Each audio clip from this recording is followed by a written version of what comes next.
দেশে হামের পাশাপাশি বাড়ছে ডেঙ্গুর প্রকোপ। এ নিয়ে আরও জানাতে ময়মনসিংহ থেকে যোগ দিচ্ছেন সুলতান মাহমুদ কনিক।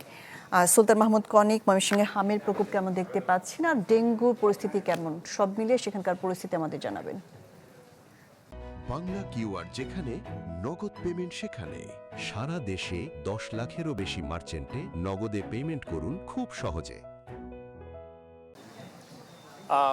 হামের প্রকোপ যেহেতু অনেকদিন ধরেই চলছে, এর পাশাপাশি এখন নতুন মাছ সাথে যোগ হয়েছে, অর্থাৎ ডেঙ্গু আক্রান্ত রোগী। বলে রাখি যে ময়মনসিংহ মেডিকেল কলেজ হাসপাতালে 17 মার্চ থেকে এই যারা হামে আক্রান্ত ছিল শিশুরা, তাদের জন্য বিশেষায়িত হাম আইসোলেশন ওয়ার্ড কিন্তু খোলা রয়েছে।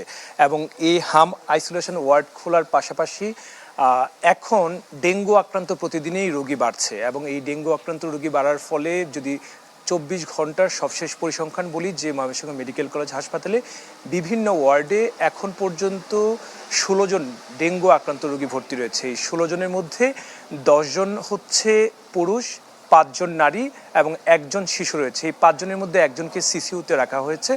চিকিৎসকরা যারা আছেন তারা বলছেন যে এই সময়টাতে যারা বিভিন্ন জায়গায় ট্রাভেল করছে, পাশাপাশি যারা কর্মস্থলে আছেন এবং যারা এই সময় জ্বরে আক্রান্ত হচ্ছেন, তারা যেন কোনো ধরনের অবহেলা না করে নিকটস্থ যে সমস্ত চিকিৎসক আছেন তাদের যেন পরামর্শ নেন এবং চিকিৎসকরা যে পরামর্শ দিবেন সেই পরামর্শ অনুযায়ী যেন অবশ্যই পরীক্ষা নিরীক্ষা করান।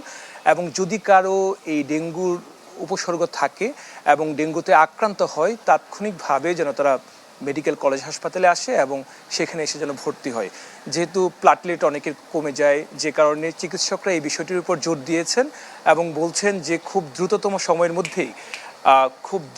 সময়ের মধ্যে যেন অবশ্যই নিকটস্থ হসপিটালে আসে এবং চিকিৎসকের কাছে আসে। কারণ অনেক দেরি করে যদি আসে সেক্ষেত্রে অনেক সময় চিকিৎসকদের অনেক কিছু করার থাকে না। তো হামে আক্রান্ত এখন পর্যন্ত, ডেঙ্গুতে আক্রান্ত 16 জন ভর্তি রয়েছে, আর হামে আজকের দিনে 92 জন মোট ভর্তি রয়েছেন যারা উপসর্গ এবং হাম আক্রান্ত হয়ে রয়েছেন ময়মনসিংহ মেডিকেলে। শাহনাজ। জি, সুলতান মাহমুদ কনিক, আপনাকে ধন্যবাদ। ময়মনসিংহ থেকে আমাদের সাথে যুক্ত হয়েছিলেন সুলতান মাহমুদ কনিক।